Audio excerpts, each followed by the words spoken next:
মহামান্য আদালত শিক্ষার্থীদের পক্ষে রায় দিয়েছে, সে অনুযায়ী সরকার প্রজ্ঞাপন দিয়েছে। কিন্তু সরকার এই প্রজ্ঞাপন দিতে যত রক্ত মারিয়েছে, যত লাশ পড়েছে, সেটা অনাকাঙ্ক্ষিত। এর জবাব আমরা চাচ্ছি। দ্বিতীয়ত, প্রজ্ঞাপনের আগে শিক্ষার্থী এবং অন্যান্য স্টেক হোল্ডারদের সাথে নীতি নির্ধারণী সংলাপ প্রয়োজন ছিল। এই ধরনের সংলাপ ছাড়া প্রজ্ঞাপনকে আমরা চূড়ান্ত সমাধান হিসেবে গ্রহণ করব না।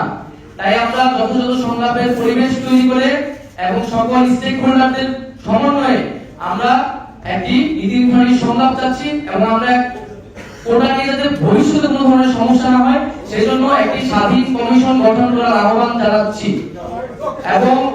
এবং এই প্রজ্ঞাপনের সাথেই কিন্তু কেবল আমাদের আন্দোলনটি সম্পর্কিত নয়। আমরা কিন্তু আন্দোলন থেকে সরে আসছি না। যারা জনগণ আমাদের সাথে নেমেছে, তাদের বক্তব্য, তাদের দাবি দেওয়া, তাদের যে মতামত, তার সুস্পষ্ট সমাধান এবং বিচার না হওয়া আমাদের আন্দোলন কিন্তু অব্যাহত থাকবে।